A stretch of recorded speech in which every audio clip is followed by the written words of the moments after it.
Hello, guys and gals, animal friends, and spirit pals, and welcome to the Spirit Whisperer channel one more time.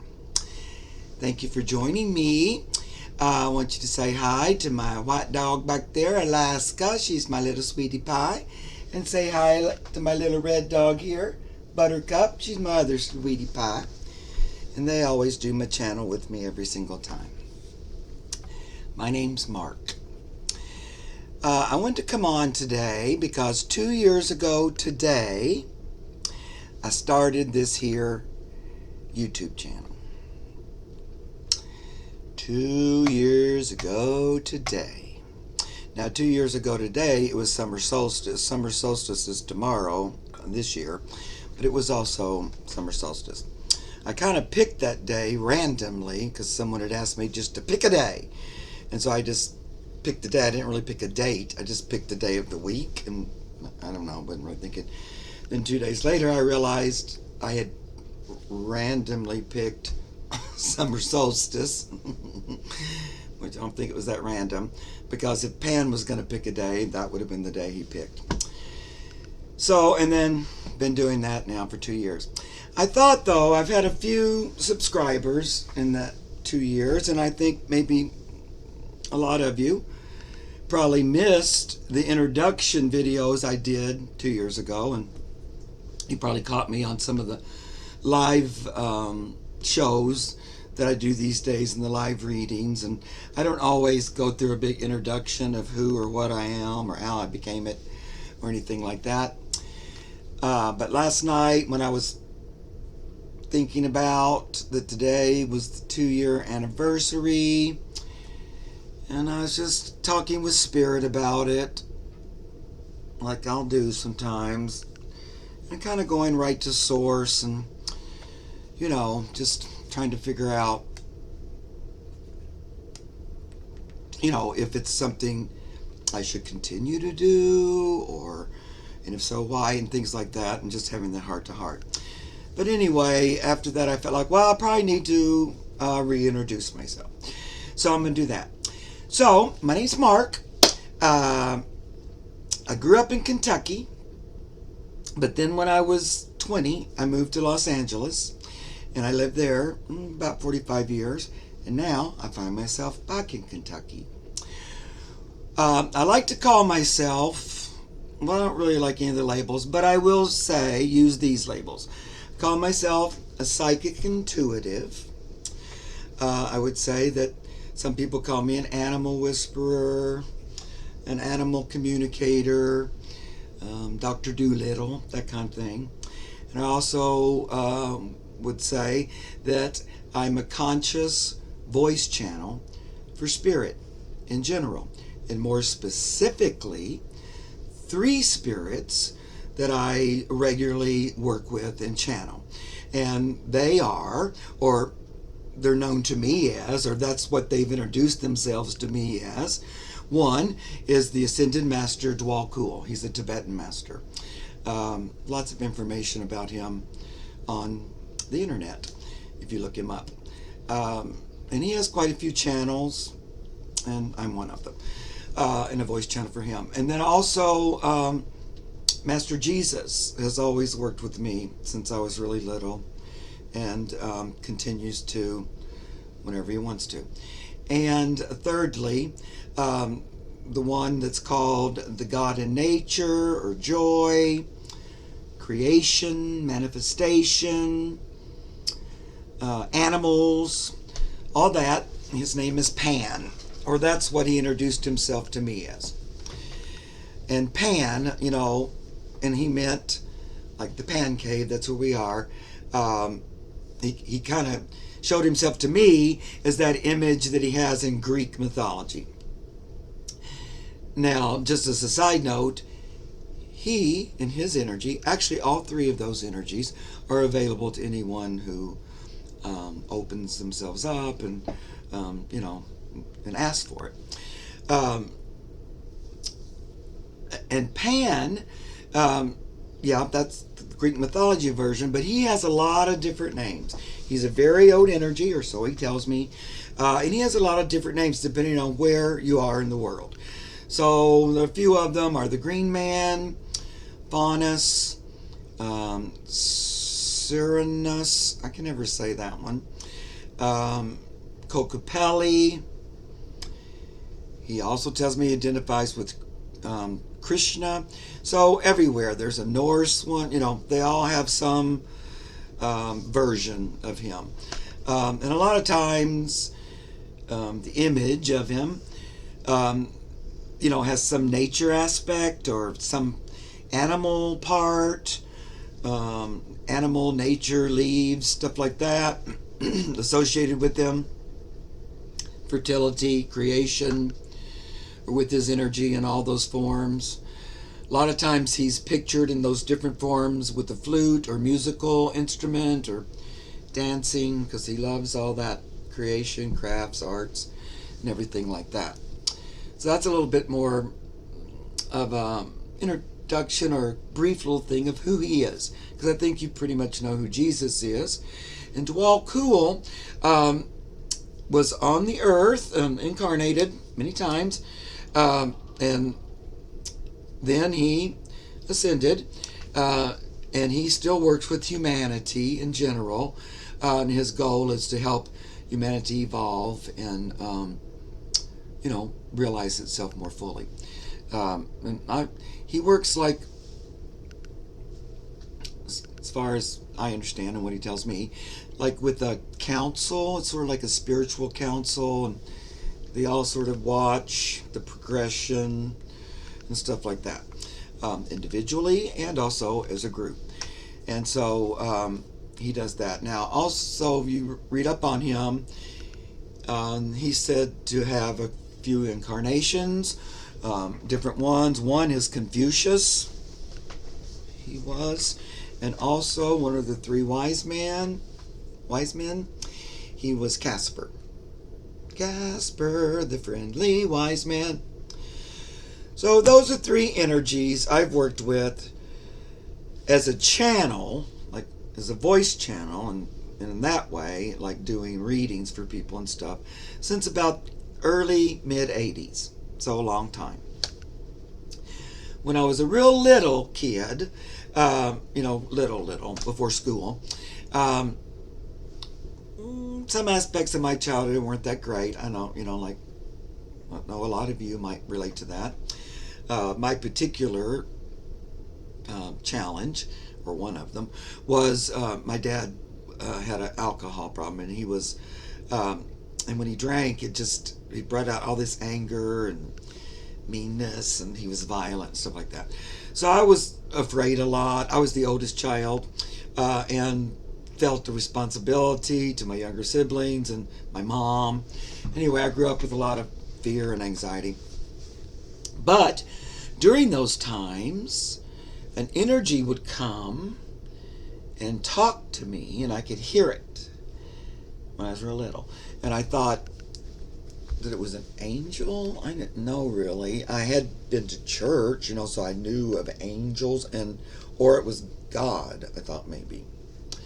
But it always consoled me, made me feel better, helped alleviate that fear and anxiety, and it would do that regularly. And so, I thought, well, does everybody hear that? And then I kind of began to realize, no, I don't think so. No one ever talks about that. And so I didn't either. Plus, I realized pretty quickly as a child that I was also different in other ways, particularly that I was gay. And that was enough to kind of deal with. Way back then, when the word gay hadn't even been invented yet. It just meant you were happy in those days. There were only derogatory terms. And really, at that time, there wasn't anybody, I didn't know anybody. So that was a lot to deal with. And when I got out of college, I went to college and I got a drama degree, just so you know that about me. And I love the arts and all that. And then I moved to Los Angeles because I was going to try to do more with acting and the arts when I was 20. And I did a lot of stuff in in that area. I did lots of theater and stuff like that. Uh, and everything was going pretty good. And then I just realized something felt like it was missing. I just felt like there was probably some service I might be able to do, maybe. I didn't know. But I just felt like that I wanted to feel like I'd done something on behalf of the earth, nature, animals in particular I loved, and just wondered if there was some way, something I could do. So I prayed and asked for guidance on that, and that's when I learned to channel. I met all these different, I was interested in channeling because I'd read a few books about it, and I'd asked God to guide me and show me what that was about, because something about it was really familiar and I was fascinated by it. Because at this time in my life, if I read any book that was channeled, or that an energy had put stuff into it, not just an author, but like there was this outside energy, like the Bible or the Course in Miracles, or like Seth books or other books which an entity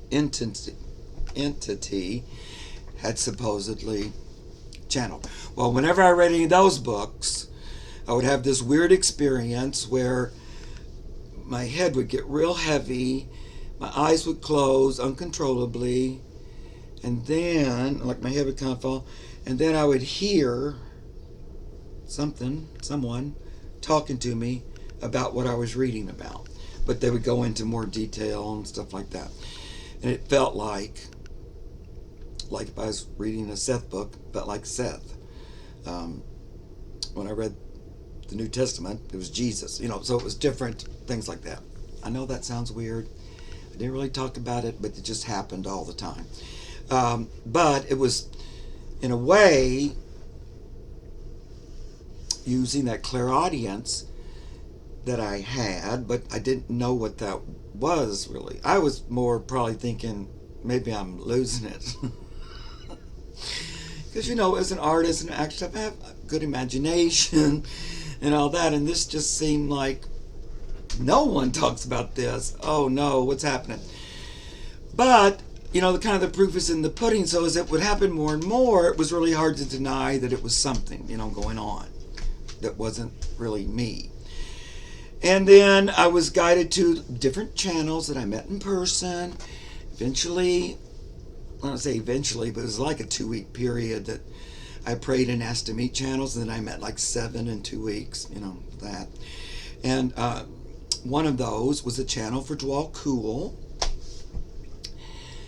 and I met him in the channel, and I had this really bizarre emotional experience, like just when he said hello to me, it's like it felt like my heart just broke open, and it was just this uncontrollable, like, weeping.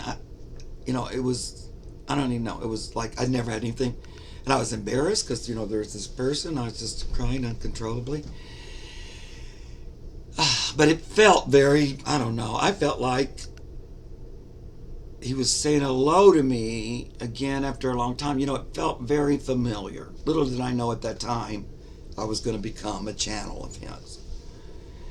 And, I had a few sessions and talked to him through her.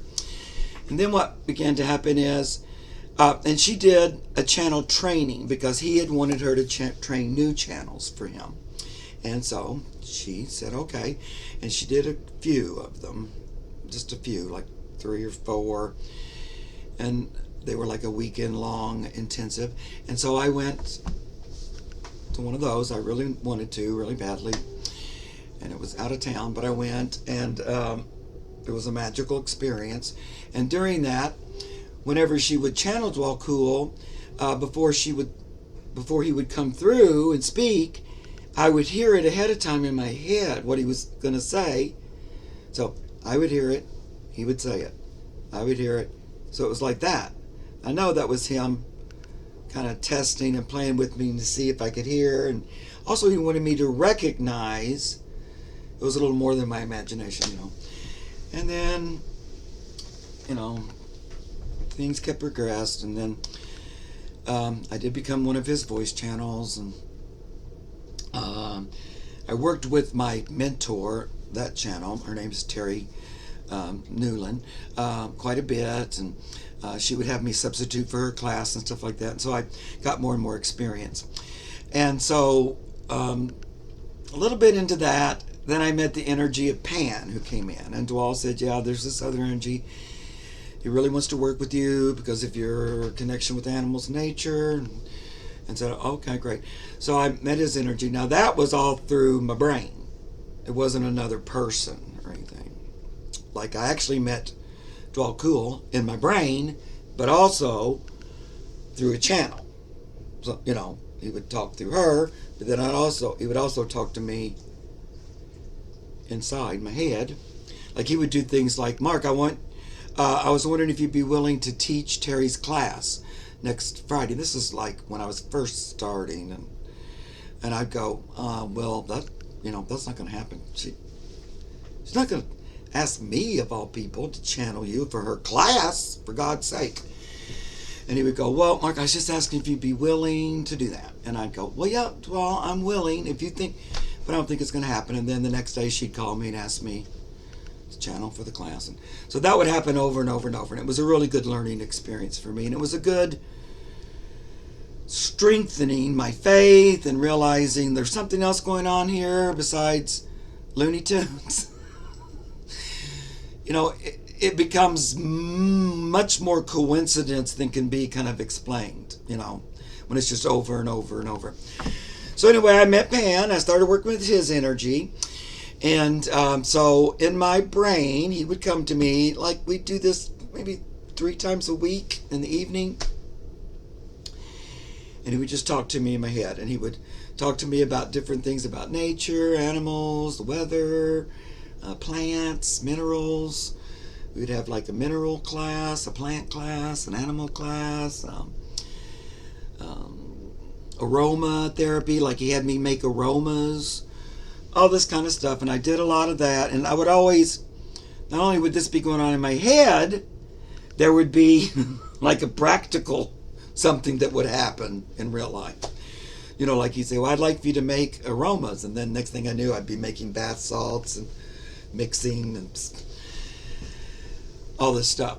And, I had been asking if I could be of service to the animal kingdom. If there was some way, I didn't know how, but I knew I would like that. And he had suggested, he said, well, yeah, there is. You can be an animal keeper at the LA Zoo. And I was thinking, I was in my mid-30s, about 33, maybe 34 at this point. And I was like, well, number one, I'm too old to start that job. Number two, I have no education at all in that field. They want, you have to have some kind of zoology or animal something. And I just don't think it'll happen. I mean, I can't just go in there saying, hi, I'm a channel for Pan, the God in nature.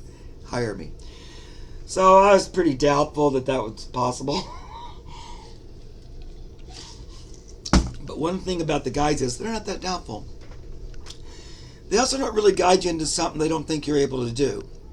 So I might not have the confidence right at the beginning, but he did. It would be that thing of me going, I don't think, I'd list all the reasons why that's not even probable or possible. And then he would give me his side and the reasons why it was. And basically, he kept saying that the animal kingdom itself wanted me to work with them, and they would make it happen. It would be really that. Because they were kind of calling on me. And of course, I had a really big love, and I'd already started to learn to talk to the animals because Pan helped me to understand that talking to animals and talking to him or Djwhal Khul or Jesus wasn't that different. It was like a slight little tune on the switch, and then it was animals. So anyway, lo and behold, in about a year from the time he told me that, I became a hired animal keeper at the Los Angeles Zoo, which was a really hard job and much more butch and physical than I normally would like. But I loved it, and I got to meet, and work with and care for and become personal friends with pretty much almost every animal you might be able to think up. And I had a lot of really hands-on, close-up experiences. And I know, again, that was the universe fiddling around. Because I'd quite often get moved unexpectedly, but then the next thing I know, there'd be brand new babies that needed a keeper to like hand raise them or something. So I kept doing that a lot and talking to all different kinds of animals, and I got more and more confident in that because I could practice it all the time. A lot of times, and the animals would realize right away. I always felt like when I started working at the zoo, and I'd already been working with Pan for quite a while before I went to the zoo, and Djwhal Khul and all that. So I was already a weirdo as far as that goes. So I was already weird because I was gay, and I was always already weird because I talked to things that aren't there, and I thought I could talk to animals. So I had a lot of weirdness. I can't remember. I lost my train of thought. But anyway, they gave me a lot more confidence in that, just in a lot of opportunity to practice that. Oh, and the animals very quickly realize that I'm working in those realms, or my mind is opened up enough.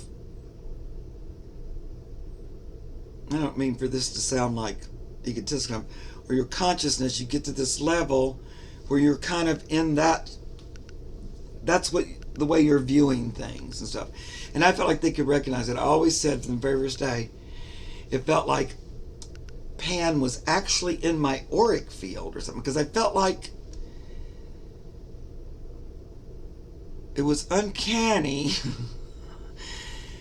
how the animals just immediately took to me. And it didn't matter what kind they were. And they could be notoriously cranky and uncooperative with other people, but they would just, immediately cooperate, trusted me, were very sweet, showed me all kinds of things. And of course, they were really willing to talk to me and all that stuff, or tell me if there was a boo-boo or they weren't feeling good. So, once they realized that I would do that or play with that, they kind of wouldn't let me off the hook. They went, well, he knows it, so we're going to ask him to practice it. So I did that, and I did all that. I did readings for people and for animals, not me, but the guides did through me for years. Now you see me on the channel, and I use tarot a lot, which I used to use way back for myself, and I love tarot. But the tarot on the channel was the thing that Pan encouraged me to do, really for visual, because we're on TV. And I just wanted to play with the cards and let them visually show what I was hearing in my head. So when I do the readings, I'm always listening, and that helps with the interpretation. And then I feel like Spirit and the cards get together and they try to do a visual confirmation or make it more visually explicit. So that's why I do a lot of cards on the channel, and I love it. It's a lot of fun. But like in a private reading, I don't really. I just channel the guides and they just come through and talk. So I retired, and my partner retired. My partner's name was Don, and we were together for 41 years in Los Angeles. And we began to realize that the cost of living in Los Angeles is a lot when you get into retirement and you're not making as much, and it just was beginning to be, And right at that time, my mom passed away unexpectedly, and this house I'm in now, she left it to us kids, and my brother was sick, and I thought,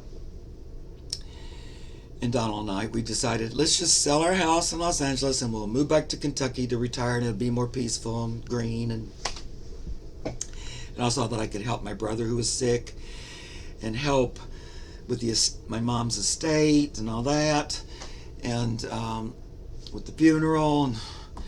And then I ended up deciding I would just pay my other 3 siblings their share of the property in the house, and I would just buy it from the money I made from selling my house and move here. And then I was going to help let my brother move in, and I was going to help him because he was had cancer. And then it was 2 days before we left Los Angeles. We'd sold the house. We sold it immediately. As soon as, I think the day I put it on, we put it on, sold instantly. And so it was a quick trying to get all 40 years worth of stuff and pack it. And then I have 6 animals and all that. It was a lot.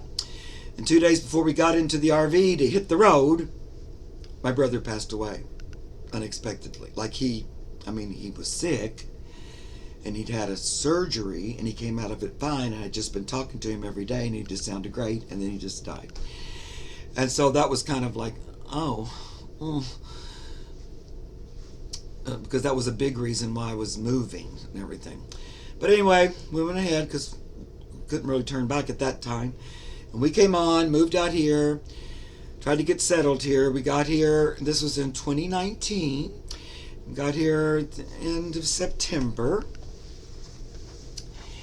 and tried to get settled in and getting, it was a big change for us. And then my partner passed away at the beginning of 2020, 5 months after we'd been here, and which was another challenge. And then 2 days after he passed away, Kentucky and the rest of the world shut down for COVID. So I'd lost those 3 people in a row. I'd moved from everything I knew, everything, into a new place with a lot to do, and my pets, who were also a little bit discombobulated and alone in COVID. It was a lot to deal with. So it was in beginning of 2020. There was a lot of grieving and just wondering what the hell and what. And I really wasn't expecting all of it the way it panned out exactly. Anyway. So it took me about a year to try to get through all that. It was a lot, and I didn't, it was a lot. But before we moved and everything, I'd already heard from the guides that they would like me to more full-time again, get more into channeling and working with their energy more, because in retirement and the end of the zoo and all, it was just, I couldn't keep that steady and all that, so I'd put it on the back burner. But they'd already said, we want you to get that back out once you get settled. But then there was another year because I had all that grief. And then about a year, Pan came in and was going, well, Mark, I think we could kind of get started and get up and going. And but that time, at first I thought, am I going next or something? I began to realize, well, maybe I'm not going immediately. I might try to figure out something else to do. And at that time, Jenny goes, well, I'd like for you to look into YouTube. And I went, YouTube? What? I don't. And he was like, we'd like to try to do something there. And I didn't even know anything about anybody doing anything metaphysical on YouTube. And so he asked me to watch it, and I did. And right away, Tarot Reader came up, which had never before when I went to YouTube. And I looked at that, and I right away realized, and he was thinking, we can do what we do, a version of it, on here. And so he kept trying to encourage me to do it, because it was going to be different, than what I was used to. And then I finally started it, on that summer solstice. And it's been a great learning experience. It's been really different. I've enjoyed it a lot. But what really convinced me to do it, and my real motivating factor was, I just hoped, and they kind of told me this, and how I am. They'll tell me something, I usually go, well, I'm not sure if that'll happen.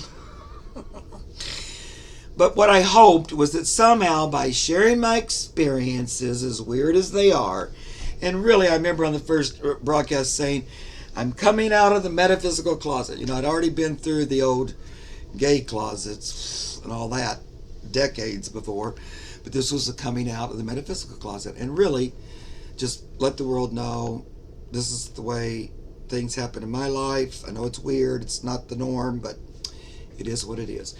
And hopefully, just by sharing that, and even the readings and all that, and the animal readings, and bringing the guides in and letting them do meditations and channeling, as weird as that might be, but just kind of putting that out there to be judged or whatever, I hope that somehow, somewhere, someone might be encouraged or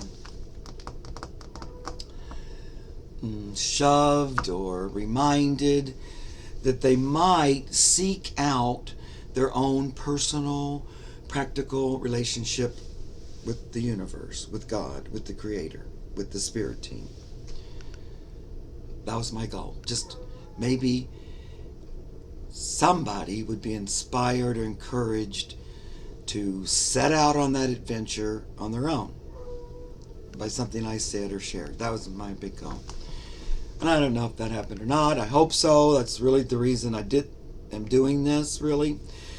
And of course, I always hope that the readings and all that will be of service. That's always my prayer and my intention to whatever they are and whatever we read on and whatever those live things are, of course. And then last night when I was talking about it with God, and I remember somebody saying, Mark, please don't call the energy God, because some people don't like it. But, you can call it whatever you want. I'm not uncomfortable with the word God. It's represented the Creator, the all, the universe. It's been a word that's been used for that for, hundreds of years. So it's certainly one it recognizes, so it doesn't really bother me. And the energy itself would say, I don't really care what you call me. It's more important that you call me. I don't really, the names are sort of things you guys come up with. So anyway, so you can substitute whatever word you want. Universe, the Creator, whatever else you like. It's fine with me. I don't care. And I was talking with that last night, and it was one of those kind of on my knees, serious talks about why would I want to continue. It is a lot of work, and I want to be where I say I'm going to be, and and all that. And I'm retired and old as Methuselah. And is it worth it? Or is it even of any value? And they reminded me of why I would even do something like this, guys. And this is it. Now I'm going to get emotional probably. Oh, God. But, I've had a lot of death recently in the past few years. In my family and also in friends and in my group. Just my group of family and friends. And just acquaintances. I've just seen a lot of people cross over. And on with a few of them, but also in general, when I think about it, there's been a few that I just felt,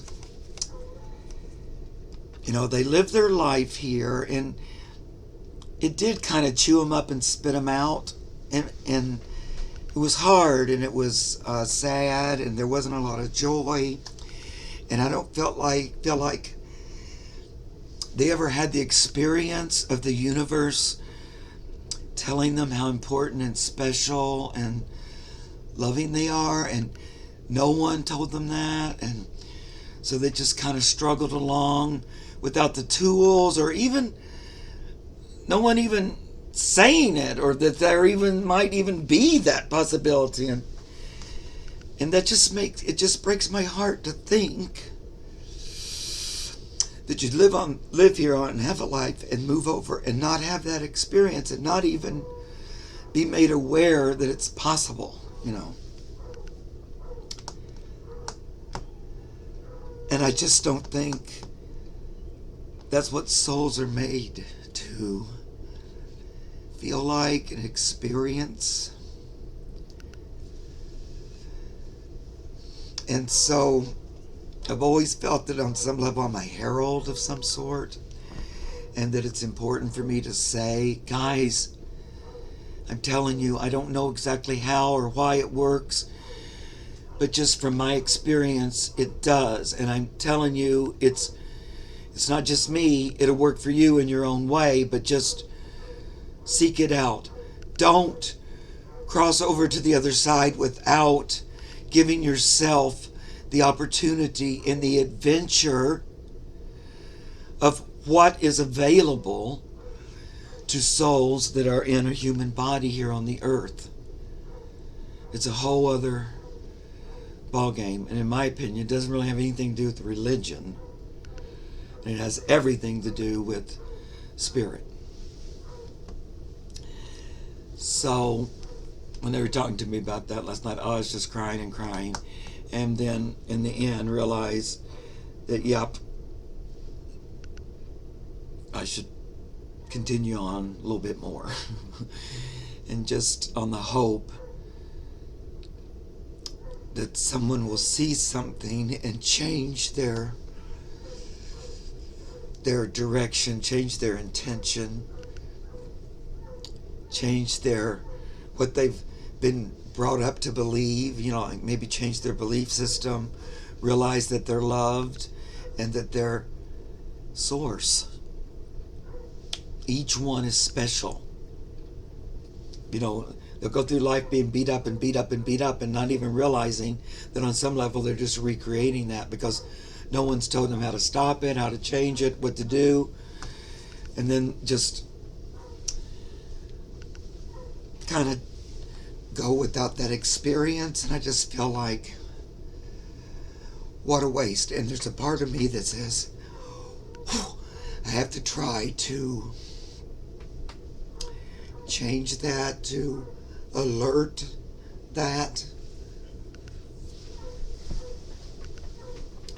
to announce that possibility exists here for everyone. And I know for a fact that you guys would do a much better job at it than I'm able to.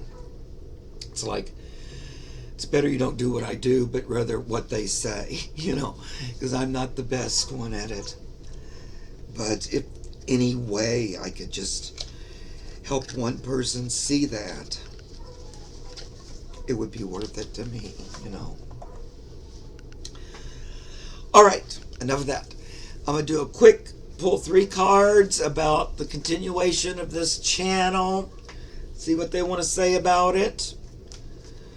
Appreciate you guys joining me and listening to this. A little bit of a thing going on there. I love you guys so much. You guys have always been so supportive and loving to me. I just really love the family that's here online, and that for whatever reason Spirit woke me up and said, get your buns on there during COVID. Okay, let's see what other. Now tomorrow is summer solstice, so it wouldn't hurt to take a minute and tune into that if you want to.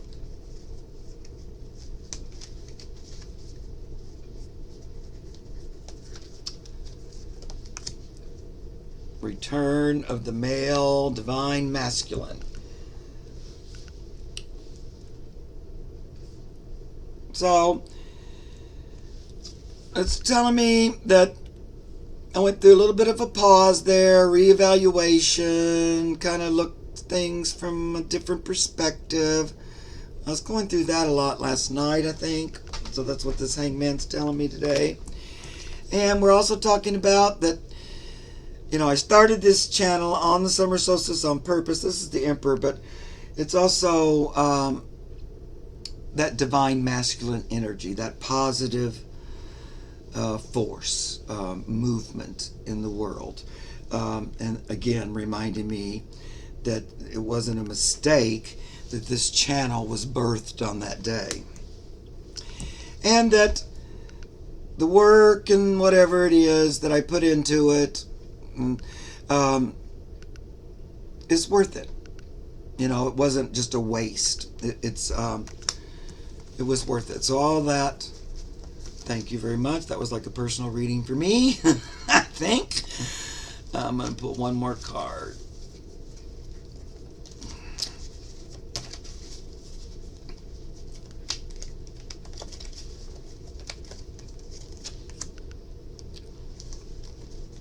Oh.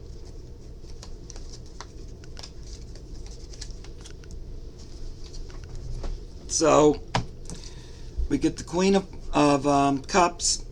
And so, it's just moving forward. There's be a more influx of this love energy, this lotus, this spiritual vibration that we're sensing.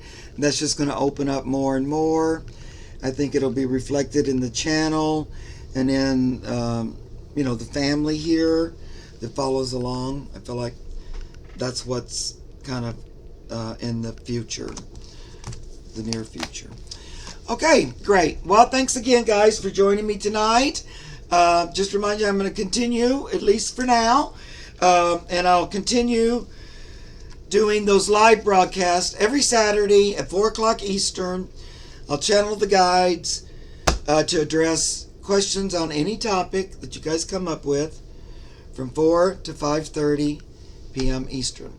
Every Monday at 2 p.m. Eastern, I'll be channeling Pan and working with my dear friend Debbie, and we'll be doing animal readings from 2 to 3:30 Eastern every Monday.